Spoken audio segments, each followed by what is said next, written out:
अस्सलाम वालेकुम students, welcome to my channel Fariha Mirza academy. Students, आज मैं आप लोगों को चैप्टर नंबर 2 होमोस्टैसिस के एक्सरसाइज एमसीक्यू सॉल्व करवाऊंगी। तो इसका फर्स्ट एमसीक्यू है the internal condition of an organism is referred as. मतलब ऑर्गेनिज्म की जो इंटरनल कंडीशन होती है वो किससे रिफर कर रही होती है। इसका फर्स्ट ऑप्शन है होमोस्टैसिस, सेकंड है इंटरनल इन्वायरमेंट, थर्ड है इंटरनल मेटाबॉलिज्म एंड फोर्थ है फीडबैक मैकेनिज्म। तो इसका जो राइट आंसर है वो है बी, इंटरनल इन्वायरमेंट। देखिए, जो ऑर्गेनिजम्स होते हैं उनकी जो इंटरनल कंडीशन होती है वो उनके इंटरनल इन्वायरमेंट से रिफर कर रही होती है। ठीक है। सेकंड है a set of metabolism reaction which maintain internal environment is.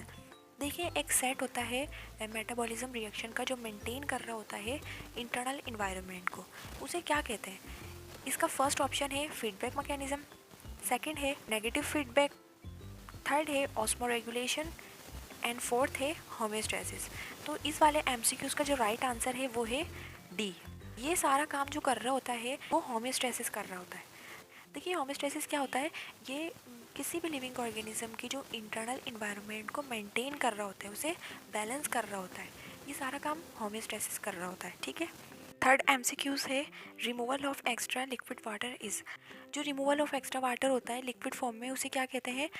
इसका फर्स्ट ऑप्शन है एक्सीडेशन, गुटेशन, रेस्पिरेशन, ट्रांसपायरेशन। तो इसका राइट आंसर है गुटेशन। देखिए, गुटेशन के प्रोसेस में क्या होता है, जो प्लांट्स की जो लीव्स होते हैं उसके जो किनारे होते हैं लीव्स के, उस पर पोर्स होते हैं, स्पेशल पोर्स होते हैं जिन्हें हाइड्रोथोर्स कहते हैं। तो ये जो एक्स्ट्रा जो रिमूव हो रहा होता है वाटर प्लांट्स की बॉडी में से, वो इसी के ज़रिए हो रहा होता है, तो इसे गुटेशन का प्रोसेस कहते हैं। ठीक है। फोर्थ है plant grow near coastal area card. देखिए, जो प्लांट कोस्टल एरिया के करीब जो ग्रो कर रहे होते हैं उन्हें क्या कहते हैं, जो कोस्टल एरिया होते हैं, कोस्टल एरिया कहते हैं जो सी साइड या साहिली इलाके जो होते हैं उसे कोस्टल एरिया कहते हैं। तो इनके करीब जो प्लांट्स ग्रो कर रहे होते हैं उन्हें क्या कहते हैं। फर्स्ट है जीरोफाइट, हेलोफाइट, एपिफाइट, हाइड्रोफाइट। तो जो इस वाले एमसीक्यूज का राइट आंसर है बी, हेलोफाइट। ये जो हेलोफाइट्स होते हैं ये इन साहिली इलाकों के करीब ग्रो हो रहे होते हैं। 5 है organ of human body which is considered on the largest organ is. देखिए, इंसान की बॉडी का जो सबसे बड़ा ऑर्गन किसे कंसीडर किया जाता है, skin, digestive tract, liver, brain. अब देखिए, इसका राइट आंसर है स्किन। स्किन को सबसे बड़ा ऑर्गन कंसीडर किया जाता है इंसानी बॉडी का। 6 है the maintenance of body temperature with in suitable limit it's called. किसी सुटेबल लिमिट्स के ऊपर जो इंसान की बॉडी के अंदर जो टेम्परेचर मेंटेन हो रहा होता है उसे क्या कहते हैं। तो इसका राइट आंसर है बी, थर्मो रेगुलेशन। 7 है the kidney is enclosed in a membrane called. अब देखिए, किडनी के ऊपर मेम्ब्रेन होती है जो पूरी उससे इनक्लोज की हुई होती है।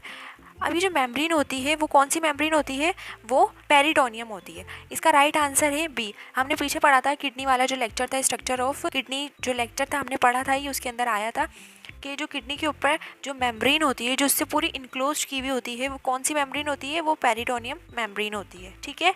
8 है the network of blood capillaries present in the layer of skin.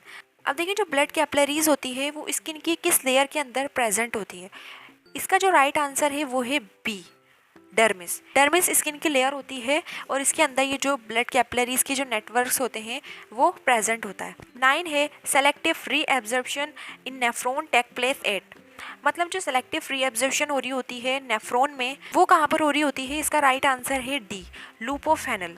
इसके अंदर सेलेक्टिव फ्री एब्जॉर्प्शन हो रही होती है। 10 है the hormone ADH release from. अब देखिए, ये जो एडीएच जो हार्मोन होता है ये किस में से रिलीज हो रहा होता है, ये हो रहा होता है पिट्यूटरी ग्लैंड में से। ये पिट्यूटरी ग्लैंड के अंदर से ये एडीएच हार्मोन रिलीज हो रहा होता है। तो ठीक है स्टूडेंट्स, यहाँ तक हमारे सेकंड चैप्टर होमोस्टैसिस की एमसीक्यूज की वीडियो भी हुई कंप्लीट। आई होप आप लोगों को समझ आई होगी। अब हम नेक्स्ट वीडियो में मिलेंगे, जब तक के लिए अल्लाह हाफिज़। दुआओं में याद रखिएगा। जज़ाकल्लाह।